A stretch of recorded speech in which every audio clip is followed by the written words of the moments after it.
네, 여러분 안녕하세요. 곽수산입니다. 오늘도 저녁 9시 곽수산의 정시 라이브 생방송으로 출발해 보도록 하겠습니다. Let's go! 자, 크리스마스 이브고 나발이고 윤석열이 내려가기 전까지는 쉬는 날 없습니다. 내일 크리스마스죠. 안 쉬고 달려갑니다. 다만 근데 요거는 미리 말씀드릴게요. 내일 크리스마스잖아요. 게스트는 없을 수도 있어요. 워낙 이제 휴일이라 저 혼자 할 수도 있지만 하지만 우리 제작진이 또 열심히 노력을 해주고 계시기 때문에 어쨌든 저희는 쉼 없이 달려갔다는 거 다시 한번 말씀을 드리고요. 일찍 들어오셔가지고 또 채팅 남겨주시고 근데 많은 분들이 요거 궁금해하시네. 한독수 탄핵 안 한 이유가 있을 것 같은데 도대체 무엇이냐. 요거 저희가 하나하나 오늘 게스트분들과 이야기 나눠보도록 하겠습니다. 오늘 정치 라이브 함께 해주실 두 분 모십니다. 박진영 평론가님, 김태현 기자님 두 분 모십니다. 어서 오세요. 안녕하세요. 늦은 시간 또 함께 해주셔서 너무나 감사드리고 아이고 요즘에 이제 평론가님 너무 일정 많으시죠? 아니요, 아니요? 안 바쁩니다. 안 바빠요? 네. 그럼 좀 더 자주 나와주세요. 아 그래요? 네. 네. 아니 바쁜 사람이면 크리스마스 이브에 여기 올 수 있었겠어요. 그건 맞는 말이네 또. 네. 특히 이제 저희 같은 중년의 남자는 외롭습니다. 외로워. 아무도 찾아주지 않습니다. 진짜 공주만 외로운 게 아닙니다. 중년도 중년 남자도 외롭습니다. 진짜. 네. 근데 사실 이 쓸쓸함과 허망함은 우리 시민분들이 더 심해요 지금. 그럼요. 계엄 터진 지 오늘 21일 지났습니다. 아직까지 윤석열이 세금 받아 먹으면서 지금 그 자리에 있어요. 요거 잡아내야 됩니다. 네, 우리 기자님 어떻게 보십니까? 잡아내야죠. 지금 크리스마스 이브에 지금 설레 있는 거 아니죠 지금? 그렇죠. 공수처가 왜 체포영장을 지금 받아갖고 당장 체포 안 나서는지 이해를 할 수 없어요. 그거 다뤄야 돼요 우리가 좀 네. 이따가. 오늘 끝나고 뭐 또 데이트 있고 이런 거 아니죠? 아닙니다, 아닙니다. 네, 집에 가서 또 바로 내일 거 방송 준비하셔야 됩니다. 알겠습니다. 네, 지금 열심히 하겠습니다. 예수 오시고 뭐 그런 걸 따실 때가 아니에요 지금. 예. 막 지금 스트레스가 윤석열이가 옵니다. 멀쩡하게 있는 한 우리에게 성탄절은 없다. 성탄절 없어요. 네. 지금 메리 크리스마스 할 때 아닙니다. 여러분들은 즐기시고 우리는 여러분들 조금이라도 즐기실 수 있게 요 내용 쭉 다루도록 하겠습니다. 잠깐 1시간만 시간 내서 처음부터 끝까지 이제 집중해서 딱 봐주시면 좋을 것 같고 그럼 말 나온 김에 윤석열부터 이야기 쫙 나눠보도록 하겠습니다. 진짜 뻔뻔함의 끝. 공수처 내일까지 출석해라라고 이야기를 했는데 지금 석동현이 앞에 내세워가지고 입장 밝히고 있는 거는 결론적으로는 안 나온다는 거예요. 근데 안 나온다는 겁니다. 안 나온다면서 하는 이야기가 헌재에서 헌법재판소에서 윤석열한테 탄핵 심판 서류 엄청 많이 보냈습니다. 진짜 며칠에 거쳐가지고 근데 그거 하나도 안 받았어요. 그런데 공수처 안 나오겠다면서 하는 이야기가 에이. 헌재가 지금 탄핵 심판한다는데 그게 우선이지. 공수처는 지금 가면 안 되지. 헌재가 먼저지 중요하지. 서류 하나도 안 받으면서 이런 입장을 내고 있는 건데, 이거 무슨 정신머리라고 보십니까, 평론가님 일단 뭐 개기는 거죠. 근데 간단 명료하네. 네. 정확한 네, 표현입니다. 개기는 건데요. 개기는 거고 요게 또 장괴가 포함되어 있습니다. 이 안에 공수처에 출석을 한다거나 또는 공수처에 체포영장이 발부되어서 잡혀간다, 구속된다, 체포된다. 그러면은 헌법재판소가 보기에 이 사람은 이미 내란을 형법적으로 해석되어서 피의자, 범죄자가 되었기 때문에 헌재에서는 심판할 것도 없어. 쉽게 바로 인용이야, 탄핵이야 이렇게 결정해버릴 수 있는 정치적 또는 여론의 명분이 생기거든요. 이 상황을 안 만들어주겠다는 뜻이에요. 그러니까 지 입장에서는 내가 체포돼 버리면 헌재에서도 저놈 진짜 맞네. 이거 볼 그렇죠. 것도 없다라는 그 불안감에 공수처는 안 나가고 이거 탄핵 먼저 보고하자 이런 잔꾀 되도 않는 소리를 하고 있는 거다. 예. 저는 검찰 내부에 여전히 빨대 있다고 봅니다. 검찰 내부에 빨대가 있다라는. 빨대 있다고 봅니다. 그래서 이 윤석열은 지금 검찰 수사를 안 받으면서 시간을 지연시키는 이유가 김용현의 공소장이 먼저 나올 경우 그 공소장을 보고 대비한다라는 건데 저는 여기서 한 발자국 더 나가서 윤석열은 이 본인에 대한 혐의보다도 김건희에 대한 혐의를 더 걱정하는 것 같아요. 이 와중에 이 와중에 왜 그러냐면 오늘 그 SBS 단독 보도가 하나 나왔어요. 네? 김용현의 공소장에 김건희 특별법 그리고 배경에 김건희라는 이제 그 내용이 들어갈 가능성이 있다라는 내용이 나온 건데 맞아요, 그 얘기 있다고. 예, 그러니까 검찰 특별수사본부가 국회 김건희 특검법 처리 상황을 주목하고 있어요. 왜 주목하고 있냐면 윤석열이 거부권을 행사한 특검법 재표결을 꼭 일주일 남긴 때, 그러니까 그 계엄이 딱 일주일 남긴 때였는데 당시 국민의힘은 명확히 반대한다. 김건희 특검법에 대해서는 그 명확히 반대한다던 입장을 내다가 균열이 생기기 시작합니다. 그래서 김건희 특검법이 이제 가결될 수도 있다. 그런 가능성이 나왔었거든요. 그러고 나니까 비상계엄 당시에 이제 굳이 여당의 대표인 한동훈까지 그 체포 명단에 올릴 필요가 없었는데 체포 명단에 올라가 있었다는 거죠. 그러니까 내란의 계기에 김건희 특검법도 하나의 배경이 된 거 아니냐? 배경일 가능성이 높다라는 이제 보도가 나오는 거죠. 근데 지금 우리 기자님 얘기해 주셨지만 김용현 거에 이제 그거를 공소장이 들어간다는 거잖아요. 근데 들어갈 가능성이 있다는 가능성이 거죠. 있다는 거잖아요. 네. 근데 윤석열이 만약에 김용현이 기소되는 과정과 그리고 그 이후에 어떻게 되는 그 상황을 보고 내가 대응하겠다라는 거면 그게 무슨 의미가 있어요? 의미가 김용현 없어요. 거를 보면서 윤석열이 대응할 게 있어요? 그러니까 의미가 없어요. 본인의 혐의에 대해서는 대응할 게 없어요. 그렇죠. 그러니까 비상계엄을 선포했던 건 대통령의 통치행위라면서요. 그럼 대통령이 결정을 한 거예요. 그렇죠. 그러면 그 실행을 한 건 김용현이에요. 김용현은 직접 관여자 내지는 이제 공동 수괴가 될 가능성이 높은 사람인데 네. 그 김용현의 공소장을 보고 뭘 대비할 겁니까? 그러니까. 네, 그러니까 지금 제가 빨대가 있을 거라고 의심하는 이유가 네. 김건희의 혐의가 무엇인지, 김건희가 왜 배경에 들어가는 것인지 그걸 보고 그에 대한 대응을 하겠다라는 걸로 읽혀요 저는. 그 검찰 쪽으로 그런 소스들을 좀 얻어가지고. 네. 근데 이거는 어쨌든 지금 계속 안 나간다라고 땡깡 피우고 있는 과정인데. 왜냐면은 검찰에서도 공수처한테 윤석열 던지기 전에 출석 요구서도 보내고 했는데 안 받았고, 네. 공수처에서 보내는 것도 계속 안 받았고, 그건 이제 팩토로 나온 거니까. 근데 오늘 잠깐만 요거 얘기하고 가자면은 윤석열이 네.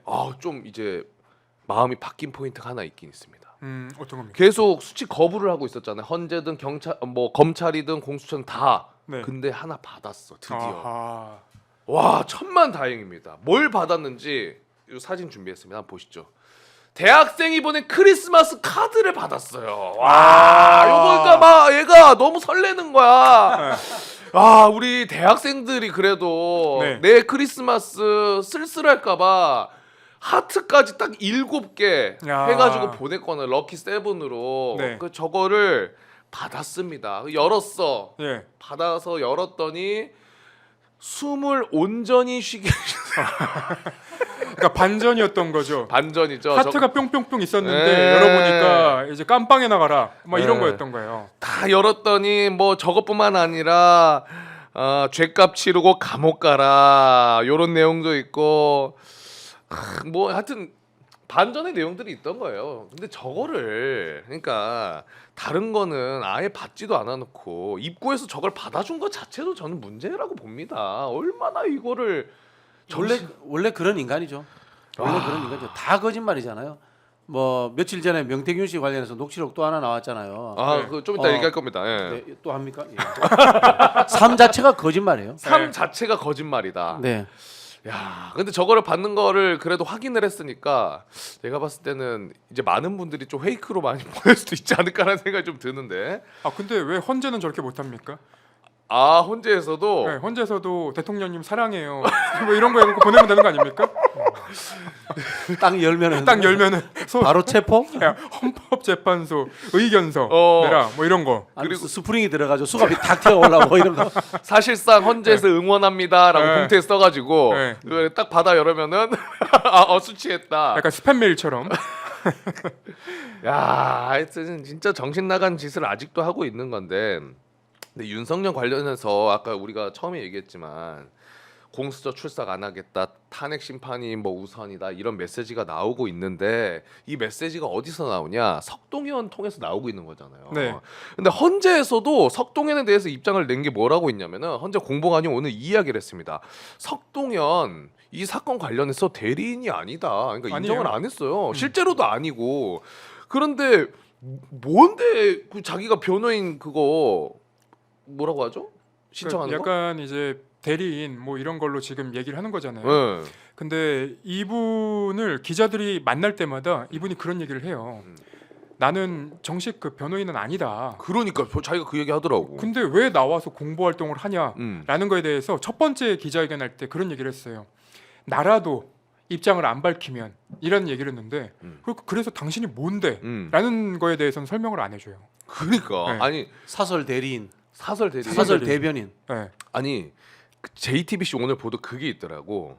윤석열 쪽에서 전관 변호사한테 7억을 제시했는데도 네. 거절하고 지금 뭐 변호사 못 구하고 있다. 근데 석동현도 이 그냥 돈을 떠나서도 이 윤석열을 변호 안 하려고 하는 이유가 이거 변호하면 나도 막말로 역사에 그걸 변호했던 사람으로 낙인이 찍힐 수 있으니까 또 한편으로는 네. 그것 때문에 안 하는가 싶기도 한데 어떻게 봅니까? 역사에 낙인이 찍힌다는 이야기는 네. 그분들의 세계를 모르고 하는 너무 좋은 표현이고요. 아 그래요? 네. 돈 벌어 먹고 살기 어려워질 수 있으니까 아. 이런 거죠. 정확하게 표현드리면은 그러니까 특정 정파성을 지닌 변호사인 경우에 어떻게 이제 대형 사건이나 이런 것들을 맡을 수 있겠어요. 맞죠, 그렇게 맞죠. 지키는 게 싫은 거죠. 추잡스럽다. 그러니까 정치를 할 생각이 없는 분들한테 이렇게 제시를 하면 할 수가 없는 거예요. 네. 그 뭐 완전히 이제 음모론이나 궤변을 아무리 쏟아내도 영남 지역이나 아니면 이제 서울의 그 국민의힘 깃발만 꽂으면 되는 지역이 여전히 한 100석은 되니까 그러니까 그 정치를 하실 분들은 하겠죠. 그러니까 지금 뭐 정광훈 측 변호사들이 다 그 김용현 변호한다는 거 아닙니까? 근데 그분들 외에 정신이 박혀 있는 사람들이라면 이런 궤변을 누가 받아주냐고요. 그러니까 민변에서 입장을 냈잖아요. 언론도 이런 이제 내란범들의 의견을 그대로 실어주지 마라. 입장을 냈어요. 근데 그거 진짜 맞는 말이네. 그렇죠. 그 입장을 계속 그 따라다니면서 기자들 엄청 모여 있더라고. 사실 이 보도할 사람이 필요가 이제 없어요. 변호인이 아니잖아요. 네. 변호인이 아니면은 윤석열의 이야기인 것처럼 이야기하지만 자기 이야기를 하는 거예요. 음. 거기에서 계엄은 문제 없었다. 계엄 잘했다. 맞아. 뭐 이 당연히 윤석열 만세다. 뭐 이런 이야기 하면은 이게 내란 선전선동이 될 수도 있는 거예요. 그러니까. 그래서 지금 다른 분들이 여기에 대해 가지고 고소고발 조치를 해놓은 거거든요. 그러니까 그거가 계속해서 언론에 나오니까 진짜 그 극우 쪽은 결집이 되긴 될 거 아닙니까? 또 그 메시지 되죠. 저거는 우리 윤석열 대통령의 메시지다 이러면서 네. 코인 팔아야죠. 그러니까요. 근데 지금 우리가 변호사 얘기를 했지만은 안 구해지는 거는 네. 어느 정도 맞긴 맞는 것 같아요. 근데 이거를 또 빌미로 해가지고 수사도 계속 미루는 듯한 느낌이 없지 않아 있거든요. 못 미룹니다 이제는. 네, 못 미뤄요. 변호인을 헌재 말고도 그냥 네. 수사 자체도. 선임을 안 하고 음. 그러면 변호인 없이 수사를 받아야죠. 네. 아니 근데 이제 오늘 여러분들도 엄청 답답하셨던 포인트가 요것도 있을 겁니다. 뭐냐?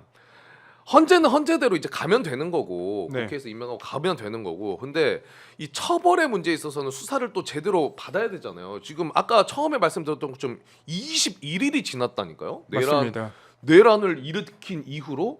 그런데 내일 공수처에 안 나올 거가 거의 확실시돼요.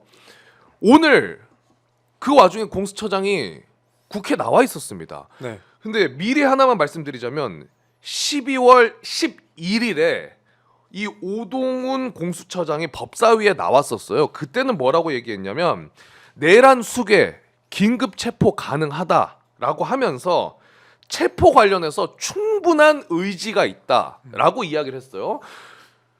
불과 한 2, 3일 전에 그 이야기를 했는데 오늘 나와서는 무슨 얘기했는지 보신 분들은 복장 터졌을 거고 못 보신 분들을 위해서 오동훈 공수처장 입장이 뭔지 영상 준비했으니까 보고 오시죠. 윤석열 내란 피의자 내일 안 나온다는 뜻을 표시하고 있더군요. 안 나올 것이 분명한 것 같은데 내일 체포영장 청구할 겁니까 안 할 겁니까? 저희들은 그 내일까지 그 대통령께서 청구합니까 안 합니까? 그만 얘기해 주실 시간 공수처에 없습니다. 출석하시는 시간을 꼭 내주시기를 기대하고 있습니다. 아니 그러니까 안 나오는데 체포영장 청구합니까 안 합니까? 그 부분에 대해서는 방침이 지금 결정된 것은 없는 상태입니다. 자, 됐습니다. 체포영장과 구속영장에 쓸 내용이 없습니까? 위원장님, 지금 상태에서 공수처의 입장은 대통령께서 내일 소환 시간에 응해 주실 것을 당부드리는 그런 입장입니다. 자, 처장님도 용어를 똑바로 하세요. 자, 영장에 윤석열 대통령님 이렇게 씁니까? 내란 피의자 윤석열 이렇게 쓰죠? 그거부터 제대로 하시고요. 체포영장에 쓸 내용이 너무 많지 않습니까? 내란죄 이거 쓰면 되고요. 형법 91조 국헌문란에 관한 조항 똑 떨어지는 것만 얘기하는 거예요. 헌법 49조, 헌법 77조 1항 체포영장과 구속영장에 쓸 내용이 너무나 풍부하고 차고 넘치는데 하면 되잖아요. 영장이 기각될까봐 두려워서 그럽니까? 자, 아니 지금 입장이 완전히 제가 아까 말한 거랑 다르게 나와주시길 기대한다, 응한다, 뭐 이런 표현을 계속 그것만 얘기하더라고요. 이거 어떻게 보셨습니까? 왜 저런다고 보세요? 몇 가지 요인이 있는 것 같아요. 첫 번째는 공수처 내에 있는 이른바 윤석열 꼬붕들, 윤석열 꼬붕들 공수처 내에 예, 그런 사람들의 반대가 있었을 것이다 라는 생각이 드는데요. 그리고 그 사람들 뒤에는 지금 보이지 않는 사람, 저 김주현 민정수석이 수상해요. 뭘 하고 있는지 너무 민정수석. 언론에 안 나와요. 너무 언론에 안 나오기 때문에 더 수상하다는 생각이 드는 게 맞아. 이 사람이 물밑에서 움직이면서 공수처에도 검사들이 있잖아요. 그리고 검찰청에도 검사들이 있고 이런 쪽에 뭐 네트워크하고 있지 않나라는 이런 좀 의심이 듭니다. 개인적으로는 네, 개인적으로 그런 의심이 들고요. 두 번째는 공수처가 실제로 좀 수사에 좀 자신이 없어 하지 않느냐. 체포하는 부분에 있어서 경찰의 도움을 받아야 되는데 경호처와의 이 물리적 충돌의 가능성 이런 것들에 대한 두려움도 갖고 있지 않나 그런 생각이 들고요. 마지막으로는 윤석열을 체포했을 때 결국은 체포하고 난 이후에 마지막 기소는 또 검찰을 통해서 가야 된단 말입니다. 그런데 지금 이 특검법이 통과되지 않아 가지고 특검이 되지 않은 상황에서 우리가 체포했다가 검찰에 기소를 넘겨야 되는 상황. 그래서 공소유지라든가 전반적인 재판을 검찰이 맡는 상황. 여기에 대해서도 우려하고 있지 않나. 좀 이런 걱정도 됩니다. 나 근데 아무리 그래도 그렇지. 전 진짜 이해가 안 되거든요. 근데 여러분, 우리 김태현 기자가 또 법조 전문 기자입니다. 네. 그냥 기자가 아니에요. 여기에는 진짜 이런 표현이 맞을지 모르겠지만은 조금 무식한 표현으로 제가 하자면은 빠꼼이에요. 빠꼼이. 완전 빠꼼빠꼼. 네, 빠꼼빠꼼, 빼꼼빼꼼. 네. 그래서 이 공수처가 도대체 왜 이렇게 민기적 되는지 혹시 뭐 취재하신거나 분위기 들으신 게 있습니까? 공수처 내부 분위기를? 제가 법조계 관계자 몇 명이랑 좀 통화를 하고 좋다. 여러분 나옵니다. 왜 예, 오동훈이 왜 이렇게 뜨뜨미지근한지. 오동훈의 잘못은 아니에요. 오동훈 잘못은 아니다. 왜냐하면 오동훈 처장이 지난번에만 해도 체포할 수 있다 뭐 그런 이제 강력한 워딩들을 썼었잖아요. 근데 그때까지만 해도 수사가 될 거라고 생각했어요. 자기 밑에 있는 공수처 검사들을 데리고. 근데 실제로 수사를 해보려고 하니까 수사가 안 되는 거예요. 어떤 부분에 막혀서 안 된다는 거예요? 수사를 해보려고 그래요. 수사를 어떤 부분에 막힌 게 아니라 지금 남아 있는 분들 중에 이 수사를 맡으신 분들이 무능하다는 얘기가 더 많습니다. 그러니까 법조계 관계자들이라고 제가 표현할 수밖에 없는데 그분들한테 전화를 돌리잖아요. 그러면 어떤 얘기가 나오냐? 공수처에서 이 사건을 맡고 있는 그 검사들이 미치겠다고. 우리 지금 할 인력도 없고 능력도 없다. 그러니까 애초에 이건 특검으로 넘겨야 된다라는 내부의 이제 그 보고도 올라간다는 거예요. 근데 왜 이 사람들이 문제라고 제가 생각을 하냐면 최상병 사건, 맞아요. 예, 그리고 윤석열과 관련된 여러 사건들 공수처 넘어가 있거든요. 최상병 사건 지금 벌써 몇 년째입니까? 수사 결과 안 나오고 있거든요. 이분들이 맡고 있어요. 그리고 윤석열과 김건희와 관련된 사건들도 지금 이분들이 맡고 있어요. 제가 심지어 어떤 얘기까지 들었냐면 공수처 검사들 중에 예전에 이제 좀 이름이 많이 드러났던 검사들도 있어요. 네. 근데 그런 검사들이 일부는 정말로 수사를 그 윤석열에 대한 그러니까 고발 사주를 비롯해서 검찰에 대한 수사를 열심히 했던 분들은 검찰의 공격을 받아서 나가게 되고 그리고 아까 이제 박진영 평론가님이 말씀 주셨던 것처럼 이 윤석열 꼬붕들 음. 윤석열 꼬붕들이라서 공격받고 나갔어요 대부분. 그럼 남아 있는 사람들은 누구냐? 공수처 검사들 중에 이름이 딱 기억에 남는 분 혹시 있으십니까? 나 없는데. 없죠. 저도 없어요. 네. 저는 취재를 하고 있는데도 없어요. 아. 왜 그러냐?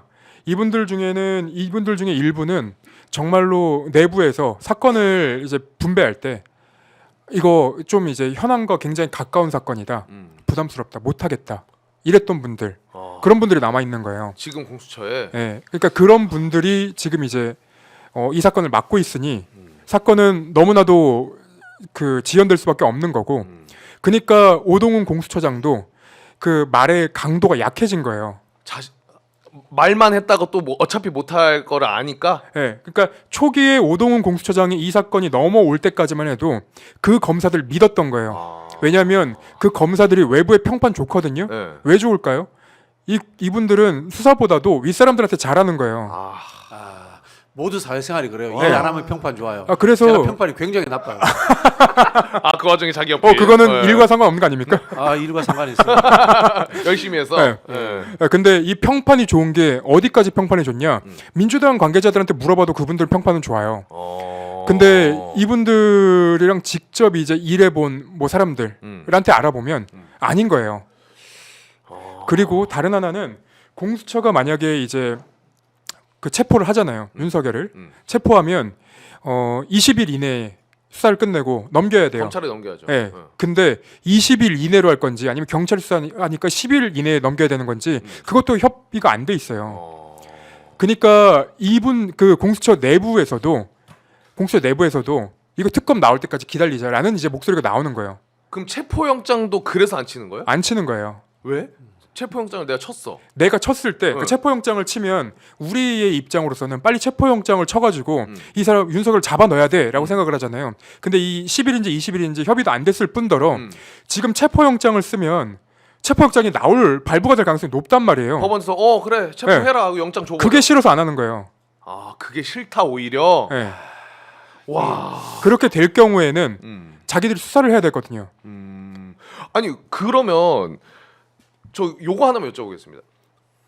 뭐 이것도 문제가 윤석열 지금 안 하는 것도 문제가 있지만 무능해서 아무리 무능해도 검찰에서 윤석열이랑 같이 이상민까지 던져줬잖아요. 맞습니다. 근데 이상민도 아예 손을 안 대고 있는 듯한 왜냐면 여러분 지금 뉴스 네이버 이상민 쳐보세요 뉴스 그러면 국민의힘 이상민이랑 연예인 이상민밖에 안 나옵니다. 진짜 이상민이 꽁꽁 숨겨져 있어 지금. 그렇죠. 이상민 먼저 하면 되잖아요. 같이.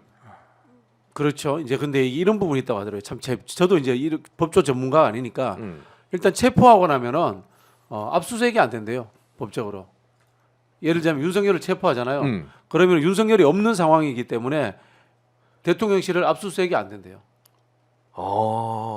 그래서 지금 현재 증거도 많이 확보하지 못했고 수사에 대한 논리적 구성도 되지 않은 상황에서 바로 윤석열을 체포하는 것이 우리 김태형 기자 이야기하는 것처럼 특검도 지금 빨리 시작이 안 돼 있는 상황에서 바로 공수처가 잠시 하다가 검찰이 기소돼서 바로 수사 제대로 없이 재판으로 넘어가야 되는 게 아니냐라는 이런 우려를 하고 있다라고 이야기를 하고 있고 이게 지금 오늘 평론가들이라든가 정치권에서 쫙 돌아다니는 이야기인데요. 여기에 대해서 제가 최초로 한번 비판하겠습니다. 최초 비판 누구를 어떤 점을? 그런 이야기하는 모든 사람들.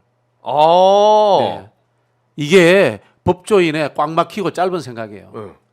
사실 윤석열 수사 재판이라는 것이 공수처에서 20일 그리고 뭐 경찰에서 열흘, 검찰에서 며칠, 특검에서 2달 하고 끝날 것 같아요. 말도 안 되는 소리입니다. 이거는요.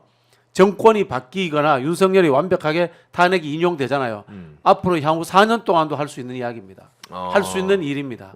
예, 이 사람들이 앞에 있는 자기가 속해 있는 조직과 그 조직에 관련되는 법만 보는 근시안인 거예요. 그래서 법조인들이 제가 정치하면 안 된다라는 이야기를 늘 하는 건데 예를 들어볼게요. 전두환 노태우가 쿠데타를 했잖아요. 네네. 거기에 대해서 성공한 쿠데타는 처벌할 수 없다. 현행법이 없다. 이런 이야기를 했습니다. 그 이야기 했어요. 그죠? YS가 나중에 특별법 만들어가지고 공소시효까지 다 없애고 다시 다 처벌 다 했습니다. 이야기는 뭐냐면요. 지금은 자기가 보는 작은 형법의 수준으로 볼 것이 아니라 대한민국의 역사를 보고 정치적이고 그리고 민주주의라는 관점에서 접근해야 돼요. 윤석열을 무조건 잡아 넣어야 됩니다. 그렇죠. 구속시켜야지만이 제가 앞서 말씀드린 것처럼 헌재에서 탄핵하기가 편해집니다. 그럼 윤석열이 대통령이 아니게 됩니다. 그렇죠. 그 뒤에는요. 지금 하고 있는 특검법 하나가 아니라 윤석열 내란 특검법, 외환 특검법, 뭐 내란 외환 짬뽕 특검법, 짜장면 특검법, 수십 개 특검법 만들어 가지고요. 향후 4년 5년 동안 윤석열 얼마든지 수사할 수 있고요. 그것도 안 된다면은 말씀드린 것처럼 공소시효 없는 특별법 만들어서 윤석열 정부 부역자 청산위원회 이런 것도 만들어도 되는 거예요. 그러니 제발 좀 짧게 보지 마시고 역사의 변곡점을 찍어야 된다는 생각으로서 현재 꼭 해야 될 것. 국민들이 바라는 거. 법원 바로 해라. 체포해라. 이 말씀 드리고 싶습니다. 여기서 하나 정정을 해야 되는데 그 체포한 당일 24시간 내에 조문상으로는 압수수색할 수 있습니다. 아, 그렇습니까? 아, 네, 네. 24시간 내에. 네, 압수수색할 수 있습니다. 근데 그것도 뭐 열어줘야 압수수색을 할 수가 있는 거니까. 그러니까 그 자리에서 체포를 하면 그 자리에서 압수수색을 다 할 수 있는 거예요. 아 바로. 네, 바로 할 수 있어요. 연동으로. 그러면 근데 뭐 체포영장 어쨌든 그 능력이 없다 그러니까. 그러니까 체포영장을 발부받았을 때 본인들이 수사를 해야 되는 수 것에 있는. 대한 지금 공포심이 있는 것 같아요. 부담감도 있고. 그래서 법조계의 여러 인사들에게 우리 지금 너무 힘들다라고 전화를 하는 걸로 저는 알고 있거든요. 공수처 검사들이. 근데 그러지 마세요.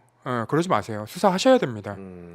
아니 근데 왜 두렵고 인력이 없다는 거? 왜냐면 공수처만 있는 게 아니라 공조수사본부가 있잖아요. 네. 경찰이랑 같이 합쳐져 있잖아. 네. 국방부까지 해서. 그러면 그 경찰 인력들도 같이 해가지고 하면 되는 거 아닌가? 그러니까 경찰 인력들도 있고 실력도 있지만 응. 물론 이제 그들 내부에서 어떤 회의론이 나오는지 정확하게는 좀 모르겠어요. 근데 공수처만큼은 공수처 그 내부 사정을 잘 아시는 분들은 차라리 공수처가 손을 떼는 게 낫다라는 얘기를 하십니다. 그럼 왜 달라 그랬어? 그러니까 왜 달라고 했는지가 지금 문제인 거예요. 그러니까요. 네. 왜 달라 그랬어? 이거는 우리한테 수사권 있는 거라고 계속 달라 그랬잖아요. 그렇죠. 그럼 검찰도 이걸 알고 던져줬을까요? 공수처한테? 그렇다고 봐야죠. 그러니까 제가 처음에 나와서 그 얘기를 했잖아요. 네. 검찰로서는 꽃놀이패라니까요. 공수처가 수사를 잘해서 기소를 하든 불기소를 하든 아니면 수사를 못해서 검찰로 돌아오든 뭐 안 돌아오든 결국은 검찰로서는 국민들이 원하는 대로 해줬다라는 지금 명분을 쌓은 거예요. 근데 애초에 말이 안 되는 게 윤석열을 수사하기 위해서는 김용현부터 해서 경찰 관계자, 군 관계자 수사해야 되거든요. 그렇죠. 근데 그거 안 넘겨준다고 했잖아요. 그럼 결국은 이 윤석열, 이상민 줄 테니까 너네 하고 싶은 대로 해봐. 하지만 못할 거야 라는 이제 계산이 있는 거죠. 그럼 약간 이게 듣다 보니까 비교되는 게 지금 우리가 일반적인 시각에서 보면은 지금 이 공수처의 분위기와 검찰이 어쩔 수 없이 비교가 되긴 돼요 지금. 왜냐면 검찰발로 수사 상황들이 계속 나오잖아요. 그렇죠. 뭐 진술 확보했다. 좀 저희가 뒤에서도 다루겠지만 내용이 검찰 쪽에서 많이 나와. 네. 근데 공수처에서 나오는 게 없어. 그러면 비교적으로 공수처 너무 무능하게 보이는 건 어쩔 수 없는 거잖아. 제가 말씀드렸잖아요. 공수처는 정치를 이해 못하고 있는 거예요. 아, 검찰 특수부가 하는 게 뭡니까? 만들어내는 거잖아요. 나쁘게 표현하자면은 그 상황인 겁니다. 정치적 상황이 어떤 조사를 했을 때 이걸 범죄자를 만드는 데 있어서 여론을 타고 그리고 제보도 더 많이 나올 수 있고 네. 증거도 더 많이 나올 수 있고 하는 능동적 상황들을 만들어가는 거거든요. 근데 공수처는 지금 수동적으로 판단하는 거예요. 그러니까. 현재 나와 있는 증거 그리고 우리가 가지고 있는 조직 우리의 수사력만 생각하는 거예요. 이게 사실은 역사적인 거고 국민들이 바라는 것이 무엇인 거다. 이걸 이해한다면은 제가 봤을 때는 바로 체포해도 됩니다. 맞아요. 그리고 공수처 수사 잘 못해도 됩니다. 잘 못해도 되고요. 이 체포라는 것이 당신들의 수사의 완결성만 이야기하는 것이 아니고 탄핵으로 이어지는 헌법재판소에 가장 결정적인 영향을 미치는 거예요. 그렇죠. 이걸 이해해야 되는 거예요. 맞아. 그리고 지금 이제 검찰에 계셨던 분들이나 아니면 많은 법조인들이 이제 그런 얘기들을 해요. 그러니까 앞에 문상호를 공수처가 잡아서 구속을 시켰잖아요. 그렇죠. 그럼 이미 예습은 한 거예요. 그러니까 문상호와 같은 논리로, 같은 방법으로, 같은 이제 단계로 윤석열을 잡아 넣으면 돼요. 근데 지금 그걸 못 하고 있는 거예요. 왜 못 할까요? 무더워? 윤석열이? 그러니까 그 뒤에 자기네들이 책임져야 될 것들이 너무 이제 부담이 되는 거죠. 책임지기 뭐 있나? 그러니까 말씀 주신 것처럼 이 공수처라는 곳은 애초에 태생 자체가 정치적이에요. 어떤 수사를 하든 정치적인 비판을 받을 수밖에 없어요. 왜냐?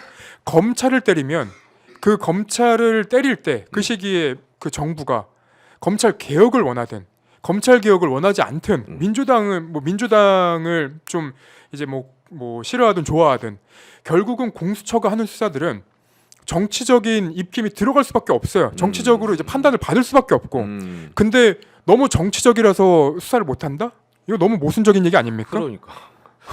아니 지금 왜냐면 검찰이 뭔가 잘해 보인다라는 느낌으로 말씀드렸잖아요. 근데 이거를 굉장히 경계해야 되는 게 뭐냐면 검찰도 지금 이 내란 상황에서 자유로운 상황이 아니에요. 자유로운 입장이. 왜냐하면 14일에 민주당에서 추미애 의원이 그 얘기했잖아요. 이 검찰도 계엄에 개입한 정황이 드러나고 있다. 제보를 받았다라고 하면서 계엄 선포 이후에 여인영이가 밑에 애한테 검찰이랑 국정원이 올 거니까 요 선관위 요거 검찰 잘 지원하면 돼. 네. 요 제보 받았다 그랬는데 지금 경찰에서는 요거를 팩트 체크를 해버렸어요. 요 진술을 받고 있어요. 그리고 진술이 나왔어. 방첩사 요원들이 그 이야기를 했습니다. 우리가 그 명령 받았다. 맞습니다. 검찰이랑 국정원 올 거니까 지원하라는 명령 받았다. 그러면 검찰도 관여한 걸로 볼 수 관여한 걸로 있어요. 볼 수밖에 없잖아. 그 기억하실지 모르겠지만 12월 3일에 가장 먼저 그 모인 그 기관이 검찰이에요. 맞아요. 오후 11시에 모였거든요. 그러니까 맞아. 윤석열의 그 담화가 10시 23분이었고 11시에 검찰이 모이고 11시 반에 포고령이 나와요. 그럼 검찰은 왜 모였을까요? 미리 알고 있었겠지. 대검에 그 수뇌부가 모였다는 거예요. 그럼 왜 모였는지를 저희가 알아야 되는데 왜 모였는지는 한 번도 나온 적이 없어요. 그러니까. 그 여인영 사령관의 그 말투를 한번 분석을 해보면요. 네. 내가 검찰 고위직이나 또는 국정원으로부터 직접 들었다는 이야기가 아니에요. 제3자를 통해서 들었다는 느낌이 나오는 말투입니다. 여인영의 말은 그 이야기는 뭐냐면은 짐작해 보건데 현장 검찰이 아니겠죠. 누굴까? 민정수석일까요? 아니면 법무부 장관일까요? 핑퐁돼서 내려간 거예요. 핑퐁돼서 내려간 거예요. 자, 우리 검찰의 포렌식 팀이 있잖아요. 네. 거기 뭐 대한민국 제일 잘하는 데 아닙니까? 네. 정보 다루는 대검 산하 있는 그렇죠. 정보를 다루는 곳은 또 국정원입니다. 거. 네. 근데 생각을 해보면요, 이 검찰의 포렌식 팀에다가 명령을 내릴 수 있는 사람들이 몇 명 있을까요? 몇 명 됩니다. 대검 검찰총장, 그다음 민정수석, 법무부 장관, 박성재. 뭐 요 정도 됩니다. 그죠? 네. 근데 국정원에 명령 내릴 수 있는 사람 또 누굴까요? 또 뭐 국정원장, 그다음에 또 민정수석, 뭐 몇 명 됩니다. 그 어느 선에서 명령이 내려갔을 거라는 거예요. 그러니까 민정수석이 근데 진짜 안 보이네. 왜냐면은 행안부 장관, 법무부 장관, 민정수석 그리고 뭐 법제처장인가?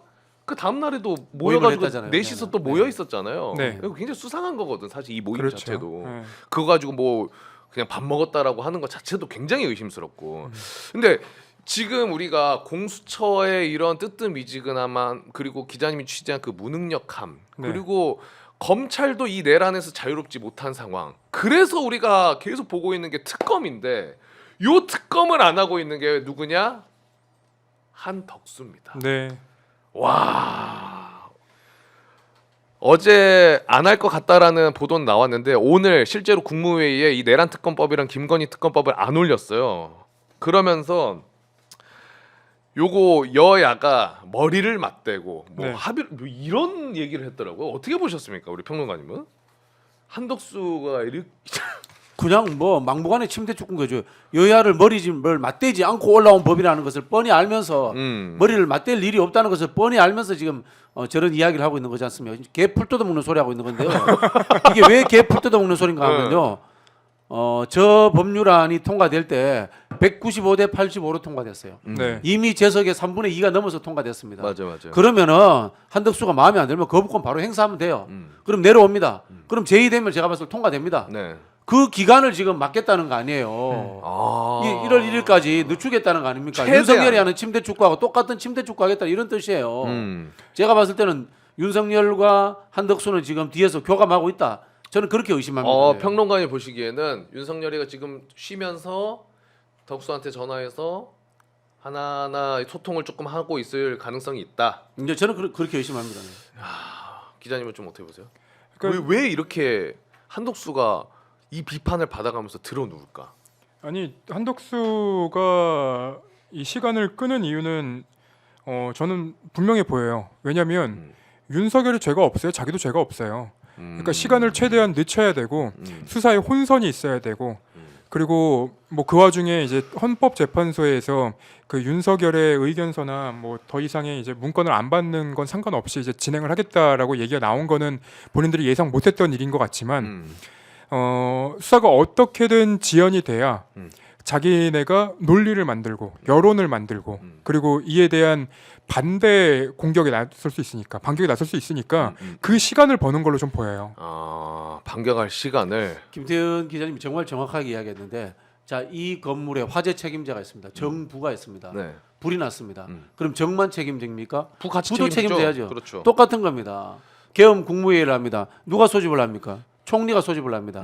재청권은 누구한테 있습니까? 총리한테 있습니다. 부서관은 누구한테 있습니까? 총리한테 있습니다. 그리고 지금 나온 이야기 중에 총리와 윤석열이 계엄 직전에 만났다는 이야기도 언론을 통해서 나오고 있습니다. 아직 확인되지는 않았습니다만 네. 사전에 알았을 가능성도 있습니다. 한덕수가. 자, 이런 상황에서 윤석열이 체포돼서 잡혀갑니다. 나 사전에 떡수하고 이야기 다 했어. 윤석열이 네, 그렇게 이야기했다고 칩시다. 네. 공범이 됩니다. 그렇죠. 그러면은 한덕수가 지금 제일 두려워하는 건 뭘까요? 윤석열의 입입니다. 그렇기 때문에 내가 공범이 될 가능성을 발언할 수 있는 사람 윤석열이 두려운 거예요. 네. 근데 이제 네. 아까 채팅으로 시작 때부터 많은 분들이 지금 궁금해하시는데 이제 민주당에서는 그래도 기회를 한번 준 거예요 한덕수한테. 근데 그거를 이제 한덕수가 어떻게 보면 무시를 했기 때문에 네. 민주당에서 오늘 마지막 경고다라고 했고 한덕수는 무시하고 안 했고 상정 안 했고 밀었잖아요. 그래서 이제 민주당에서는 한덕수 오케이 너 이제 탄핵으로 간다 했는데 아까 저녁쯤에 요걸 또 밀었어요. 요걸 이제 어떻게 봐야 되느냐. 그걸 많은 분들이 궁금해 하시거든요. 맞죠, 여러분? 저도 좀 궁금하고. 기자님은 어떻게 보십니까? 뭔가 네. 한덕수를 탄핵을 하려다가 일단 좀 지켜보겠다. 27일 날 표결한다 그랬나요? 그 상황 보고? 근데 한덕수가 이렇게 할 거라는 건 거의 예상됐던 바였어요. 그러니까 민주당의 가장 각을 세웠던 이제 정부 관료 중에 한 명이거든요. 그러면 사실 예상을 해놓고 이제 한덕수에게 기회를 주고 그리고 이 기회를 어떻게 실기하는지 재빨리 이제 판단을 좀 했었어야 됐는데 저는 좀 시간은 좀 늦었다고 봐요. 늦었다고 본다. 네. 탄핵안을 조금 일단 미룬 거를 평론가님 어떻게 보십니까? 한덕수 탄핵을 좀 미룬 거. 이게 사실은 제가 이틀 전 어제 방송 다니면서 이야기를 제가 수없이 했거든요. 네. 수없이 했는데 혹시나 이제 제가 하는 유튜브도 있습니다. 민주진영 TV에 네. 어제 거 보시면 정답이 다 있습니다. 아, 그래. 네, 어제 거 보시면 정답이 다 있습니다. 네. 사실은 민주당이 깊은 전략적 행간의 의미를 숨겨왔어요. 숨겨왔던 게 뭐냐면은 김건희 특검법, 그 다음에 윤석열 내란 특검법에 한덕수의 이 탄핵을 걸었다라고 이렇게 박찬대 원내대표가 공격을 했습니다. 그런데 여기에는 무슨 행간의 의미가 있냐면요. 헌법재판관 임명은 당연한 거야.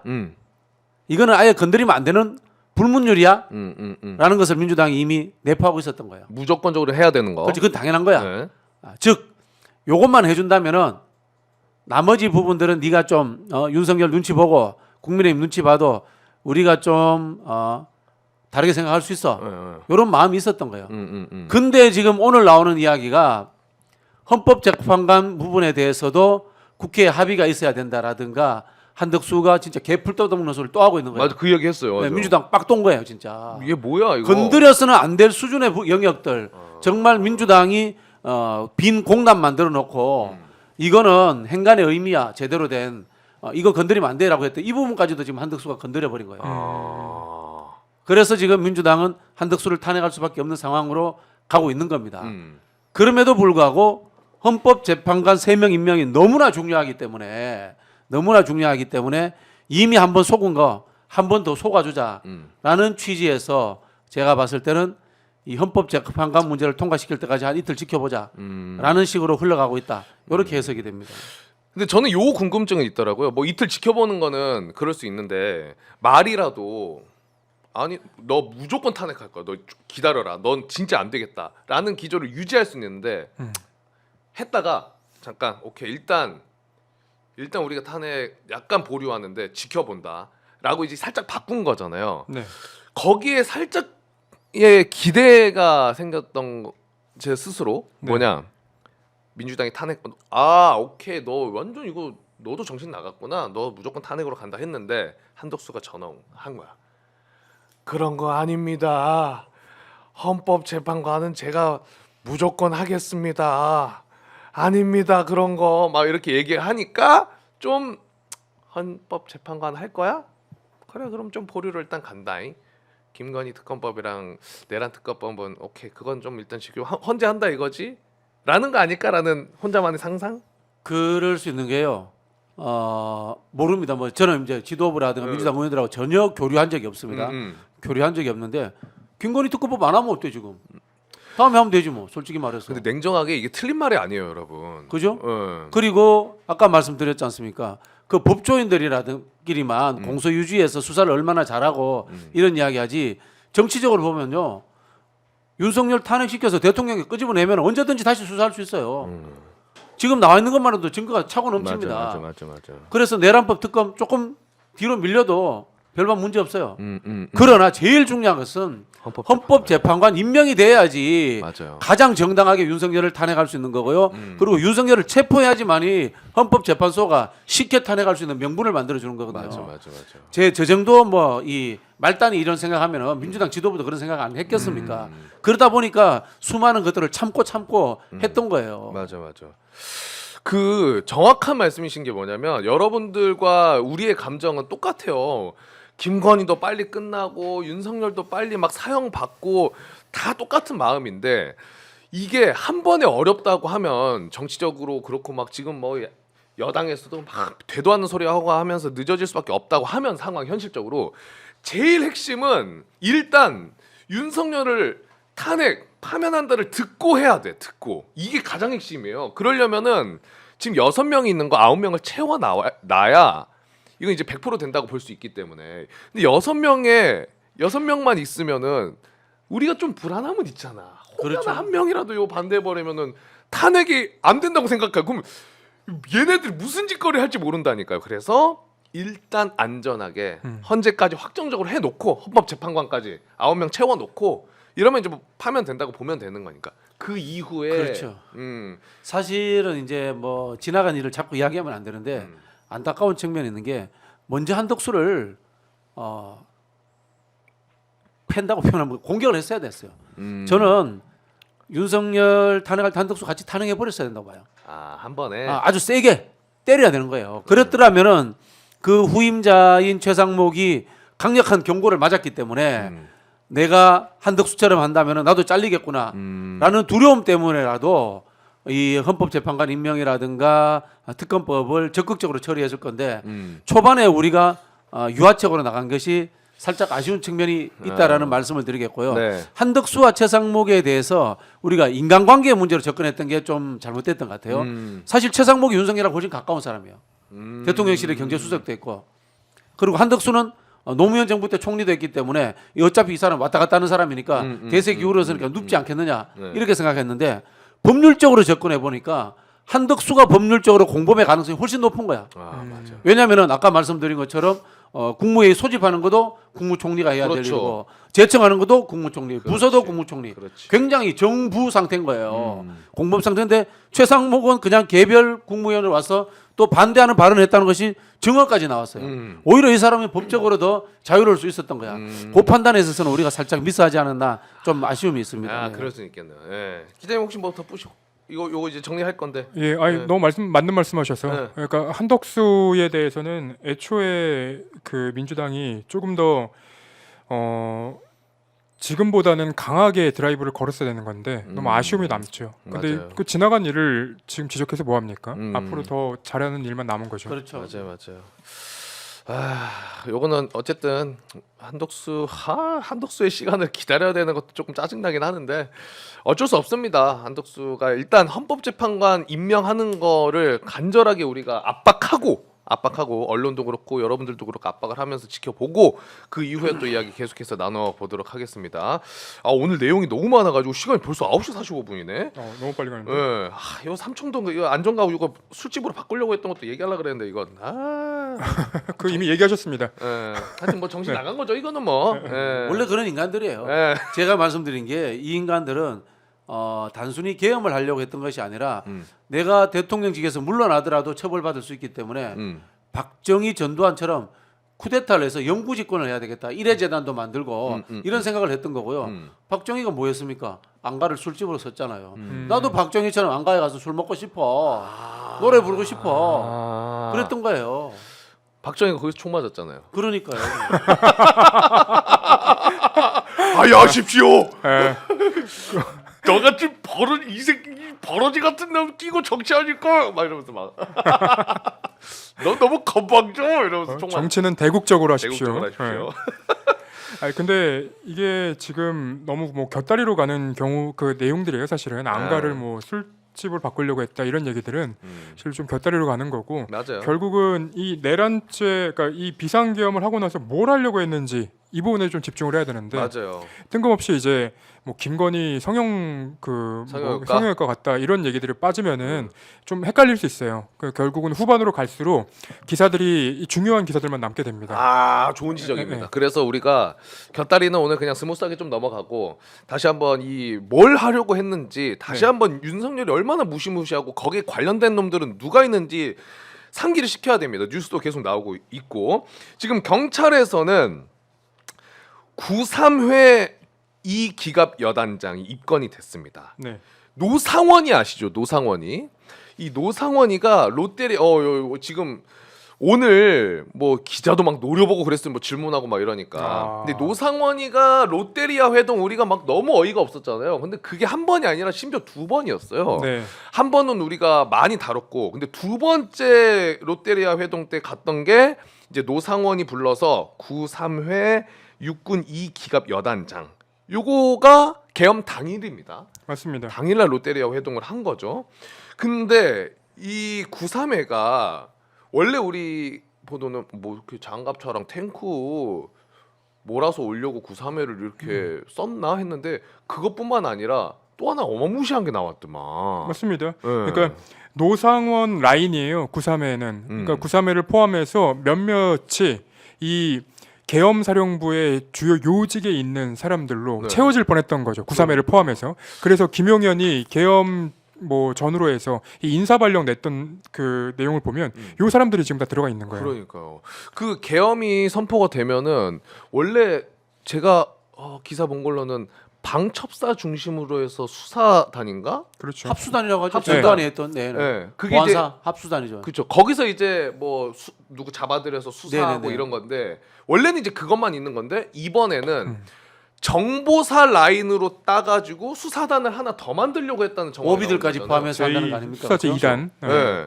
거기에 수사 2단의 단장을 이 93회가 맡으려고 했다. 그 보도가 나오더라고요. 그러니까 노상원이라는 인물이 일반인이잖아요. 그렇죠. 전역을 했으니까. 근데 이 일반인인 노상원이 직접 지휘할 수 있는 사람들이었던 거예요. 노상원 라인에.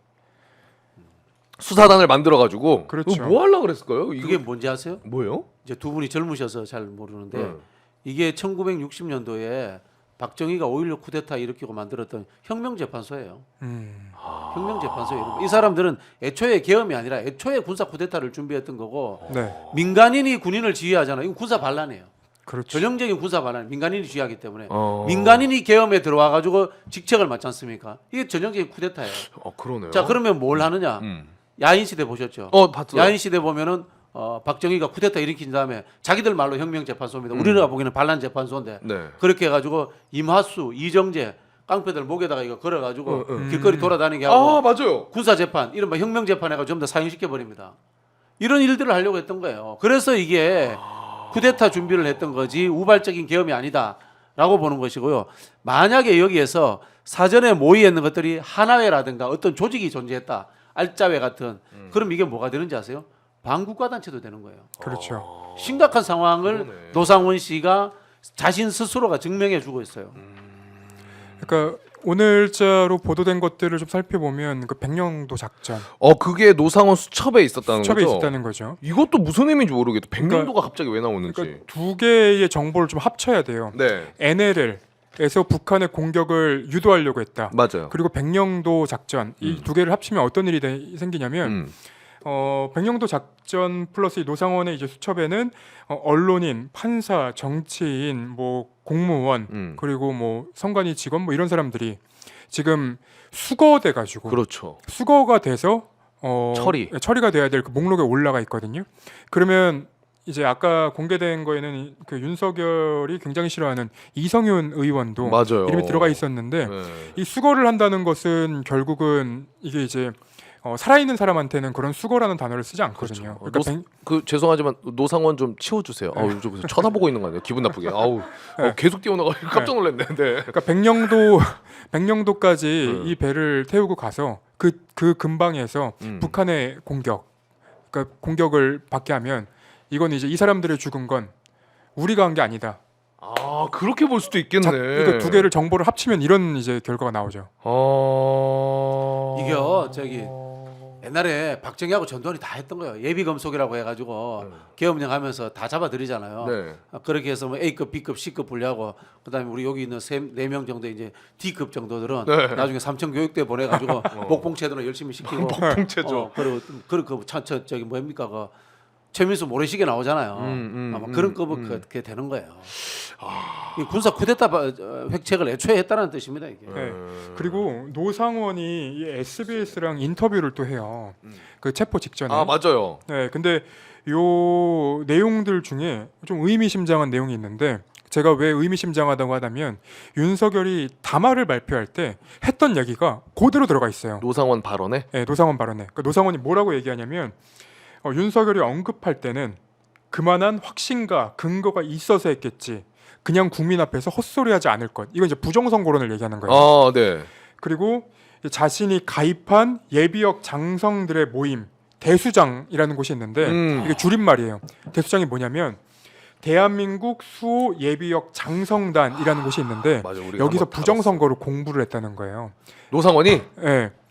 그리고 여기서 이제 유튜브를 운영을 해요. 여기는 신원식도 나오고 이 부정선거와 관련된 영상들이 나오고. 여기서 붕짜자 붕짜 나온 거 아니야? 맞습니다. 맞아. 그리고 이게 여기서 이제 노상원이 또 한 얘기가 선관위를 고발하면 소용이 없다. 왜? 증거 부족해서 각하되니까. 어쨌든 헌법 기관이라고 하는 그 테두리 안에 있는데 그것을 수사하기를 쉽게 하겠냐. 그러니까 윤석열이 얘기했던 것처럼 여기에 이제 선관위에는 그 법조인 출신들의 위원들이 가니까 여긴 더 이상 수사할 수 없고 헌법 기관이기 때문에 우리 건들 수 없다. 그렇기 때문에 군을 투입한 거다라는 이제 얘기가 나오는 거고 이 대수장이라는 단체가 언제 생긴 건지 아십니까?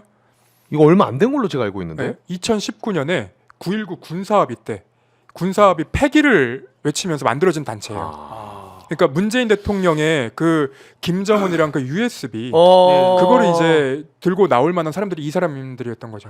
근데 지금 제가 언뜻 드는 생각 이 대수장회와 이번에 군사 반란에 참여했던 현장 장성들 즉 군을 동원할 수 있는 사람들과 직관접적 명령 관계라는 데가 이게 확인된다면요 저 단체도 굉장히 위험해집니다. 진짜 노상원뿐만 아니라 저 단체 자체가 위험해집니다. 그렇죠. 법률적으로 뭐 반국가 단체 이렇게 될 수도 있어요. 부정선거를 계속 굉장히 외치면서. 위험해집니다. 네. 명령 개통이 확인이 되어야 됩니다. 전제 조건은만. 이진우 수방사령관 아버지가 장성인데 그분도 비슷한 대수장인가 아니면 그 비슷한 단체 활동하셨던 걸로 제가 다뤘던 것 같은데. 네. 야 뒤에 이런 단체들을 거기서 배웠다 이거죠? 제가 여기서 단체 공부를 이야기를 했다는 왜 거죠. 하는지 아세요? 이게 네. 단체를 구성하고 그 단체가 쿠데타에 관여하고 정권을 먹으려고 했다. 이게 국가보안법이 돼요. 네. 내란 형법하고는 차원이 달라집니다. 국가보안법은 특별법이기 때문에 수사의 강도라든가 처벌 자체가 완전히 달라집니다. 맞아요. 이진우 수방사령관 아버지가 예비역 중장인데 대수장 쪽 인사다. 네. 맞아요. 김도규 전 수방사령관 이야기 해주셨어요. 음. 그 연결이 되네. 근데 이거 약간 하나회가 옛날에 있었잖아요. 네네. 근데 그때 당시 하나회는 그 현역 군 장성들이 모여가지고 자기들끼리 이제 친목 단체에서 그 반란을 일으킨 건데 네. 이거는 약간 비슷한 느낌으로 외부에 이제 예비역 장성들이랑 연결이 됐을 수도 있다는. 그 외부에 연결돼 있으면 이거 더 위험한 더 거죠. 위험한 더 거죠, 위험한 사실. 거죠. 그러니까 이 네. 오비들이 개입을 했으면 여기는 또 다른 문제가 되는 거죠. 그 제가 처음에 이제 우리 김어준 씨를 사살한다, 한동훈을 사살한다 이렇게 이야기했을 때 사실 별로 좀 신뢰가 안 됐어요. 처음에는 예, 근데 나중에 어떤 상황이 되냐면은 오비들이 개입했다 이렇게 되니까 신뢰가 되더라고요. 그 이야기가 뭔가면은 오비들은 청부를 할 수도 있는 겁니다. 명령 개통에 의해서 하는 게 아니고 왜냐하면은 그날 출동했던 계엄군들 국회에 들어온 분들 보세요. 민간인들을 다치지 않게 하려고 했단 말이에요. 근데 오비들은 청부되어 가지고 그런 일들을 할 수도 있는 겁니다. 그렇다 보니까 저는 민간인들이 개업되었다는 것이 이게 군사 반란이고 더욱더 극렬하고 자극적으로 권력을 잡기 위해서 유혈 사태도 감수할 수 있는 사람들이었다 이런 생각이 드는 겁니다. 예를 들면 노상원 씨 보세요. 불명예 제대한 사람이잖아요. 완전 불명예죠. 얼마나 자신을 다시 성범죄로. 권력을 회복하고 싶고 그 권자로 돌아가고 싶겠습니까? 그러니까 이제 또 군산에 또 무속인 찾아가가지고 자기 물어보고 그러잖아요. 들어갈 수 있냐고. 심각하네. 진짜 무시무시합니다 이게.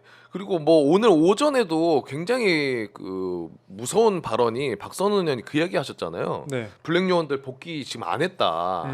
그래가지고 지금 총기도 권총만 들고 있는 게 아니라 굉장히 위험한 상태다 그랬는데 국방부에서 지금 입장 밝힌 거는 복귀했다라고는 이야기는 하더라고요. 네, 그 부분에 대해서는 저도 좀 추가 확인이 좀 필요한 것 같아요. 네, 네. 지금 이제 국회 국방위 위원장이 그 성일종이잖아요. 네. 성일종이 댕댕댕 진짜 뭐 제대로 울리지도 않잖아요. 네. 그분이 사실은 지금 증인들을 고위 장교들만 부르는 것이 아니라 출동했던 하급 지휘관들을 불러야 돼요. 그래야지 진실 규명이 됩니다. 사실상. 네.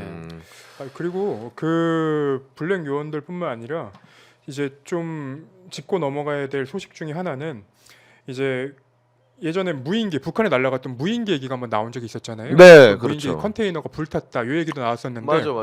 이게 이제 국방부 소식통을 통해서 SBS가 단독 보도한 내용을 살펴보면 컨테이너 안에 무인기는 없었는데 평양 상공에 나타났다는 무인기를 유추할 수 있는 증거물이 있었고 그리고 북한에서 있었던 그 평양 상공에 무인기에 썰어졌다고 했던 그 북한이 주장하는 전단통 그 전단통과 같은 전단통이 컨테이너 박스에 있었다는 거예요.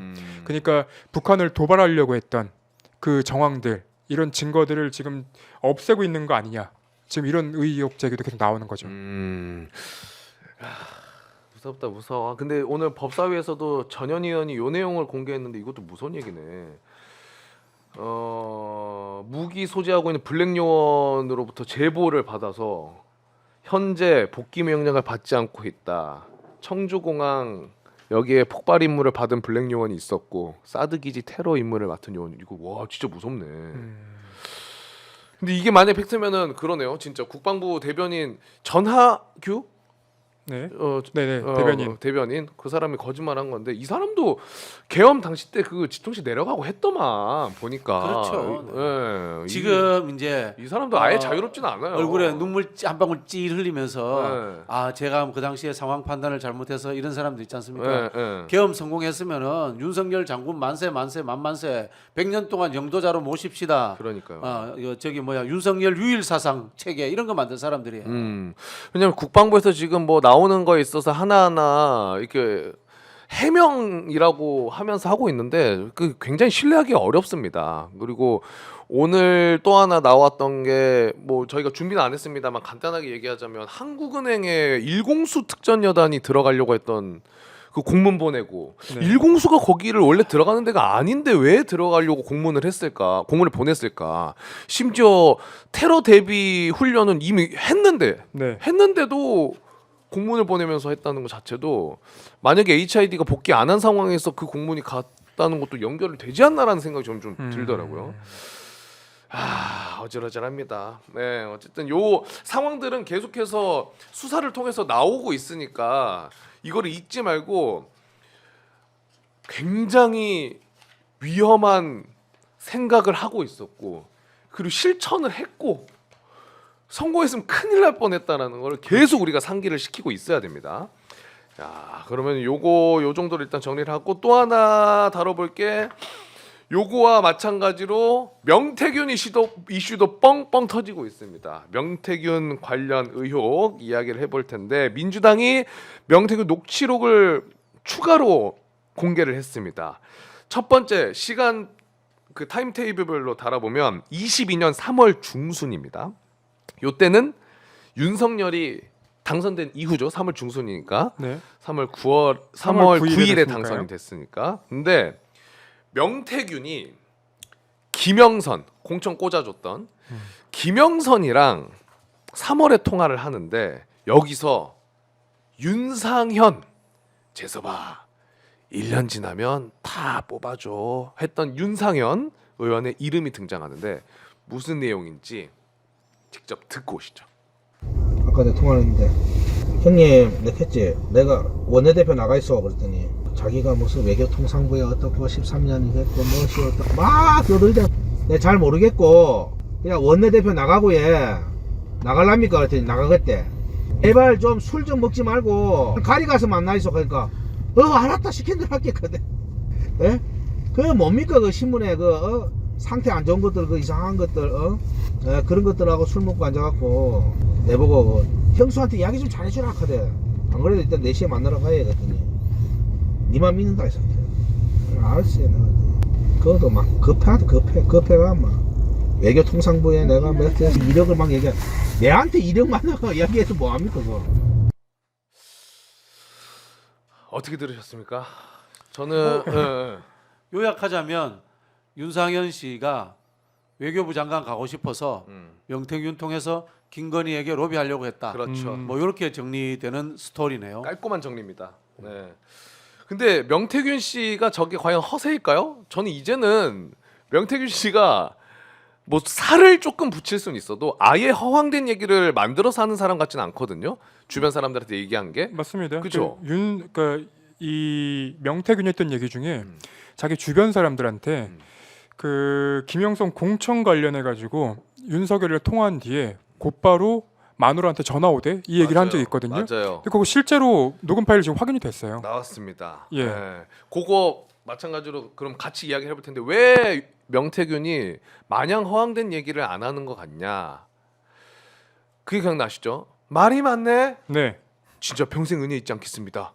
요 가운데가 비어 있었던 거예요. 그 가운데 내용이 나온 겁니다. 화면 보시고 쭉 내려주시면은 말이 많네 하면서 윤석열이 위에 네 윤석열이 이제 윤상현이한테 얘기하겠다.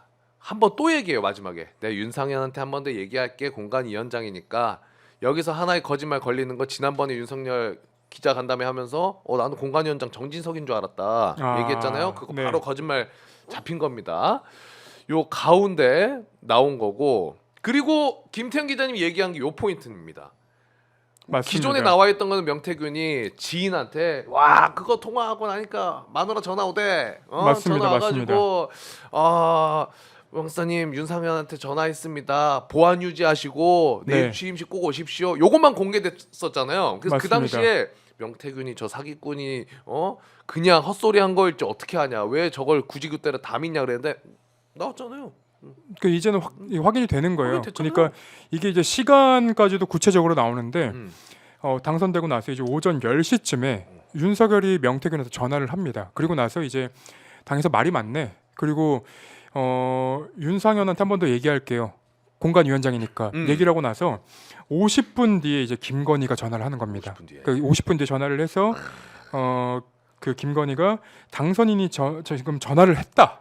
전화를 했다는 거예요 지금. 그렇죠. 예, 이거는 이제 윤상현한테 전화를 했다는 걸로 읽히죠. 그렇죠. 예. 예. 그러니까 전화를 하고 나서 명태균이 고맙다라고 얘기를 하고 그거 한번 보여주세요. 계속. 예, 그냥 같이 띄워주시면은 네. 보시면서 들으시는 게 더 이해가 빠르실 것 같아요. 그리고 내막을 아는 것처럼 명태균이 김건희한테 이런 얘기를 해요. 권성동 위에 예, 그 위에? 카톡 네, 그 여기 밑에 보여주시면 요 됩니다. 밑에 예, 예, 그걸 그대로 다 놔주세요. 예. 그러니까 이제 명태균이 김건희한테 마치 이제 그 공천 관련한 내막을 아는 것처럼 그러니까. 권성동, 윤한홍이 반대하는 거냐라고 얘기를 하니까 네. 김건희가 걱정 마라, 잘 될 거다 이렇게 얘기를 합니다. 그러니까 거짓말이 없는 거예요. 그러니까 그 뉴스토마토가 첫 보도를 한 그 직전까지는 이 명태균이 자기가 걸릴 거라고 생각을 했겠습니까? 주변 사람들한테 얘기할 때도 살을 좀 붙이고 내가 좀 있는 사람인 것처럼 얘기를 한 것뿐이지 팩트가 틀린 건 없었다는 거예요. 근데 저는 여기서 또 하나의 궁금한 게 명태균이 지금 공간위에서 당선인 뜻이라면서 막 반대한다. 저 내막을 알고 있잖아요. 알고 있는 공간위 거죠. 상황을 누구한테 들었을까? 난 그것도 궁금하더라고. 그때 뭐 누구야 이준석 대표 이런 사람들하고 친하게 지냈지 않아요? 이준석 아니면 윤상현한테 직접 들었을까? 명태균이? 윤상현한테도 들었을 수도 있겠네. 그쵸. 왜냐면은 3월에 이미 윤상현이 뭐 자기 외교부 장관 가고 싶다 이런 통화를 했으니까 저건 이제 5월의 상황이니까. 근데 윤상현 의원은 이제 외교통상자원부의 그 장관에는 뜻이 없다, 공직엔 뜻이 없다라고 얘기를 했고 이거 나오고 나서 나서 그리고 윤석열에게 전화를 받은 적이 없다 이제 그런 얘기들은 하는데 이미 정황들이 자꾸 이렇게 나오는데 그게 이제 아니라고 얘기한다고 아닐 수 있는 것인가? 그러니까 윤상현이 지금 이 보도가 되고 나서 나는 윤석열 대통령한테 뭐 공천주란 얘기 전화로 듣지도 않았다 이렇게 입장을 밝혔거든요. 그걸 보고 저는 그 생각을 했어요. 이거 내 핸드폰만 안 털리면은 나랑 통화한 거 없잖아 이런 느낌으로 하는 것 같아. 근데 요 정황들만으로도 수사해야죠. 압수수색해야죠. 충분히 그렇죠. 받을 수 있는 거 아니에요? 피의자 신분으로 바꿔야 되는 거예요. 사실 이것도 이거 하나만으로도 탄핵 사유입니다. 그렇죠. 네네네. 그래서 사실 개엄 전에 우리가 명태균 게이트 엄청 집중하고 있었잖아요. 맞습니다. 황금폰 찾아야 네. 된다 이야기 하면서. 네. 근데 이것도 계속 나오고 있는 거고. 그리고 또 하나 김건희랑 명태균이랑 방금 얘기한 그 내용의 한 1년 전 네. 21년도 카카오톡도 내용이 나왔는데 요거는 제가 좀 어렵더라고. 요 분석을 두 분한테 좀 여쭤보고 싶은데 21년 7월 3일에 김건희가 식당 예약한 내용을 명태균한테 보내고 그러면서 김종인으로 추정되는 위원장님께 전달 부탁드려요. 아니면 남편한테 직접 보내라고 하는 게 나을까요? 이 내용은 그거 같아요. 아니면 우리 남편 윤석열이 위원장님한테 요 식당 예약했다고 직접 보내라고 하는 게 나을까요? 요거 같아요. 그랬더니 명태균이 제가 보내겠습니다. 어디로? 김종인한테 제가 보내겠습니다. 요 내용입니다. 그러니까 이때는 비대위원장이었던 김종인에게 잘 보여야 될 때고 윤석열은 이때까지는 그 국민의힘의 대선 후보가 아닐 때예요. 그러니까 잘 보여야 되니까 만나야 됐다는 거고 그리고 요거는 이제 뭐 명태균을 누가 먼저 누구의 소개로 먼저 만났네 요게 이제 증명이 되는 부분인 거죠. 김종인보다 명태균을 먼저 알았다는 얘기로 저는 읽히거든요. 김건희랑 윤석열이 네. 그렇죠. 2021년 여론조사가 3월인가 4월부터 시작되잖아요. 네. 그런 거 보면은 먼저 알았겠죠, 당연히 명태균은. 그리고 결국은 이게 뭐냐면은 그 당시 대선 과정에서 그 윤석열 캠프에 강력한 두 팀이 있는 겁니다. 팀 김건희가 있고, 그다음에 팀 윤한홍, 장제원, 권성동 팀이 있고, 윤핵관 팀이. 요 두 팀이 계속해서 경쟁하는 건데 팀 김건희에는 멤버가 김종인, 이준석, 명태균. 요 세 사람이 핵심인 거고. 그다음에 이 친윤 모임이 있지 않습니까? 윤핵관 여기 애들 늘 갈등을 하잖아요. 맞아, 갈등을 맞아, 하고 맞아, 뭐 맞아, 이준석 중간에 도망가고 그 맥주집에 만나서 화해하고 이런 것들을 전부 다 명태균은 본인이 했다고 하지 않습니까? 그렇게 이제 보면은 결국은 김종인, 이준석, 명태균은 서로가 아직도 정보를 다 공유하고 있는 상황이 아닌가 저는 그런 짐작이 됩니다. 그리고 명태균에게 이 정치적인 자문 내지는 이제 명태균의 어떤 로드맵 제시를 통해서 윤석열과 김건희가 움직였다는 이제 정황도 나오는 건데 보면 국민의힘 예상 경선 일정을 포함해서 요 밑에 거. 예, 김건희가 이제 그 이준석을 만나기 전에 윤석열이 이준석을 만나기 전에 뭘 질문을 해야 되냐라고 이제 물어봐요. 이것도 좀 어렵더라고. 이준석한테 질문을 뭘 해야 되는지. 네, 그러니까 이준석은 대표였으니까요. 그 당시에. 네, 대표였으니까 이준석, 그러니까 이제 그 대선 후보가 아니었던 윤석열이 이준석에게 뭘 질문을 해야 되는 것이냐. 네. 그러니까 정치인으로서 어떻게 잘 보일 수 있느냐를 물어본 거예요. 당 대표한테. 네. 그러면 명태균이 이제 질문을 몇 가지 이제 써서 보내준 건데 그러면 이게 이제 이준석과의 교감이 있었냐 없었냐도 중요한 부분이 되겠죠. 아하. 짐작을 해보면요, 2021년에 김종인, 이준석, 명태균이 윤석열이라는 바지 사장을 하나 드리자. 그리고 김건희는 바지에 같이 딸려오는 사람인데 생각보다 실력이 있네. 김건희하고는 소통하자. 이렇게 판을 짠 것 같아요. 일단 보세요. 김종인하고 홍준표는 굉장히 오랫동안 구원이 있는 사람입니다. 김종인 입장에서는 홍준표 되는 게 싫겠죠. 그리고 차라리 정치 모르는 사람이 되면은 그 이야기 하잖아요. 내가 감독해, 너는 무대에서 연기만 해. 맞아. 이런 이야기를 하지 않습니까? 그렇게 판을 짠 거예요. 짰는데 마지막에 그 바지인 줄 알았는데 그 바지 속이 뭐 몽둥이가 하나 들어있었던 거야. 그래서 김종인하고 이준석 쫓아내버린 거죠. 그러니까 윤석열만 있으면은 굉장히 다루기 쉽고 쪼물쪼물할 수 있었을 텐데 네. 그 옆에 김건희가 좀 역할을 했나 보네. 그러니까 서로 이건 내 바지야라는 뉘앙스가 있었을 것 같은데. 그래서 바지가 이렇게 펄럭인 겁니까? 네. 아 쉽지 않네. 하여튼 요것도 있고 그 다음에 이제 여론조사를 받았다는 정황도 이렇게 나오는 겁니다. 10월 21일에 명태균이 윤석열한테 이건 보낸 거예요. 당내 경선 책임당원 5,044명 여론조사 결과입니다. 비공표 보안 유지 부탁드립니다. 그리고 보고서 보내고 뭐 홍준표한테 가는 거 아니야? 요 답변까지 합니다. 요거 마지막으로 좀 분석해 주시면 이거 뭐라고 봐야 돼요? 일단 여론조사 받은 건데 홍준표한테 가는 거 아니야? 어려워 이게 좀. 그러니까 비공표 여론조사를 전달했다는 것은 결국은 이 검증되지 않은 그리고 내용이 굉장히 그러니까 지저분한 그런 그 여론조사 내용을 비공식표 여론조사 내용을 꾸준히 받고 있었다. 사실 이런 걸 시사하는 바죠. 10월이면은 홍준표랑 경선 하고 있을 때인가요? 그쵸? 단둘이? 하고 있을 둘이서? 때죠. 네. 어... 자, 여기에 대해서 제가 여론조사의 팁을 하나 이야기해 드릴게요. 당내 여론조사에서 성향 분석 조사하잖아요. 네. 그러면은 예를 들어서 지역위원장들한테 대충 전화번호 한 4자리 정도만 주면서 이 사람 이 동네 당원이죠. 이 사람 누군지 아세요? 그럼 다 찾아냅니다. 근데 이 지역위원장이 윤석열을 지지한다고 칩시다. 거기에 보면 홍준표 지지하는 사람이 있어요. 나하고 엄청 친한데 여론조사 응답이 홍준표라는 거야. 바로 전화하는 거야. 야, 너 내 측근인데 홍준표 지지해서 되겠어? 그럼, 형님 그걸 어떻게 하세요? 내가 네 마음 속에 있어 임마. 내가 저기 그 궁예야. 관심법으로 다 봤어. 똑바로 해. 이런 식으로 되는 거예요. 저거 책임당원도 명태균 리스트를 받고 난 이후에 조사한 건가 보네. 책임당원 리스트 명부 받았다 그랬었잖아요. 그렇죠. 그 시점은 좀 확인은 해봐야겠지만 의심이 되는 정황이죠. 그러니까요. 근데 결국에는 그겁니다. 윤석열이 그 국민 앞에서 뭐 얘기한다고 기자간담회 했던 내용들이 다 박살나고 있는 거예요. 지금 나온 내용들로. 요거는 검찰이 그래도 의지 갖고 제대로 좀 파는 거 같네요. 그래도. 파는데 이게 제가 봤을 때는 향후 한 3년 동안 수사할 거리 나올 겁니다. 계속 나올 겁니다. 그래서 제가 말씀드리는 게 윤석열은요, 뭐 1000만 분의 1, 몇 억만 분의 1로 내란죄에서 벗어난다고 칩시다. 나머지 죄들도요, 둘 다 평생 감옥에서 못 나옵니다. 맞아. 그래서 제일 중요한 게 헌재에서 탄핵이 빨리 인용되는 맞아요. 것이 중요하다. 맞아요. 그 말씀 제가 드리는 겁니다. 네. 그리고 요거 아마 검찰이 지금 잘하고 있다라고 생각하실 수도 있지만은 저는 개인적으로 이제서야 하는 거라고 생각합니다. 나는 충분히 이전에도 할 수 있었을 거라고 생각해요. 그렇죠. 충분히.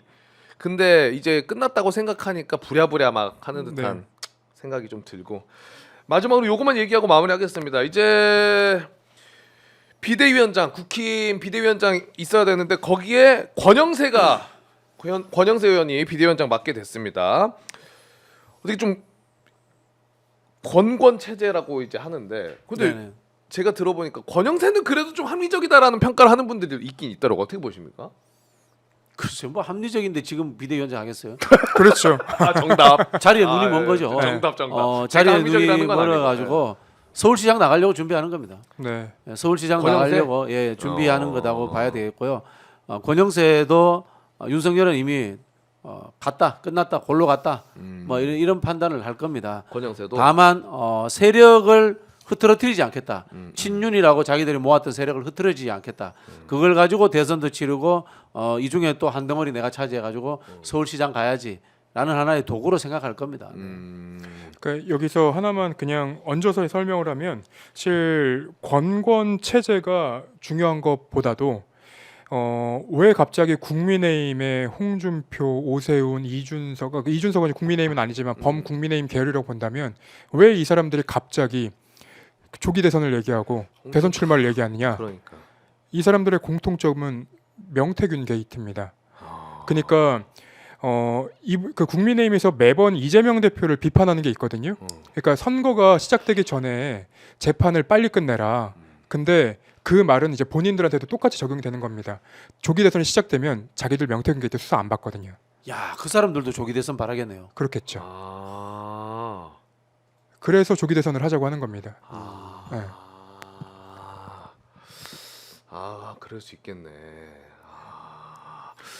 그러면은 오히려 국민의힘에 그 지금 걸려 있는 사람들은 내란 특검법은 사실상 크게 상관없고 김건희 특검법만 좀 안 했으면 좋겠다는 생각도 가질 수 있겠네요.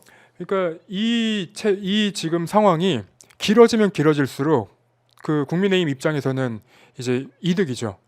왜냐하면 명태균, 그러니까 이게 이제 국민의힘에서도 생각은 하고 있을 거예요. 그 지난번에 권성동 의원이 이제 윤석열의 담화를 보고 뭐라고 하는 맞아, 거야? 맞아. 이런 것처럼 뭐야 이거? 내심으로는 정말 이해를 못 하고 있는 상황일 수도 있어요. 하지만 이 명태균 게이트 수사가 그 본격적으로 이제 요 내란이 이제 지나가 버리고 명태균 게이트가 제대로 수사가 들어가 버리면 국민의힘의 대선 주자들은 완전 파탄이 납니다. 그렇지. 그러니까 수사가 안 된 상태에서 조기 대선이 열리고 조기 대선이 열리면서 이 대선 주자들이 검찰은 정치에 손 떼라라고 메시지를 내는 게 사실 이들의 목표일 거예요. 잠깐 멈추게 되는 그 타이밍을. 네. 추잡스러워. 난 그거에 멈춰지는 것도 좀 웃긴 것 같아, 근데. 하여튼 오늘은 요 정도로 좀 다뤄보고요. 내일 또 무슨 뉴스가 나올지 두 분도 자고 일어나면 터져 있죠, 막 뉴스들이. 아침만 돼도 아침 10시만 지나면 맞아. 이미 제가 알고 있던 모든 사실들이 구문이 됩니다. 맞아요.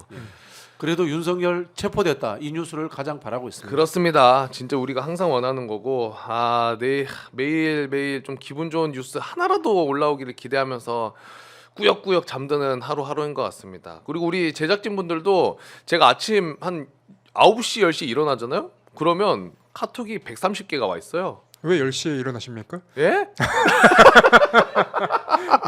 그만큼 우리 제작진이 진짜 고생 많아요. 우리 작가님들, PD님들 막 뉴스가 막 130개가 올라와 있다니까. 여러분 응원 많이 해주시고 채팅으로 다 같이 만들어가고 있으니까 지금 다들 내일 크리스마스 못 놀고 나오는 거예요. 다 같이 응원해 주시면 감사하겠습니다. 지금도 한 4,500분 가까이 봐주고 계시는데 대단히 감사드리고 늦은 시간과 함께 해주신 우리 박지현 평론가님 대단히 감사합니다. 야식 좀 주세요.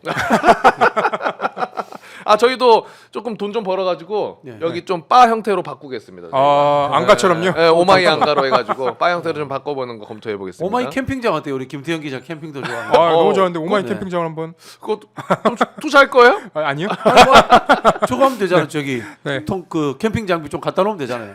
갖다 놓으면 그냥 여기 상납하는 거 아닙니까? 그렇죠. 제게 아닐 것 같은데. 자, 우리 김태형 기자님도 너무나 감사드리고 네. 저도 같이 두 분과 인사 나누고 내일 저녁 메리 크리스마스 기분과 함께 저녁 9시에 찾아뵙도록 하겠습니다. 크리스마스 이브 저녁에 함께 해주신 여러분 감사드리고요. 저희는 내일 다시 돌아오겠습니다. 함께 해주신 여러분 대단히 고맙습니다. 감사합니다. 메리 크리스마스. 체포 크리스마스.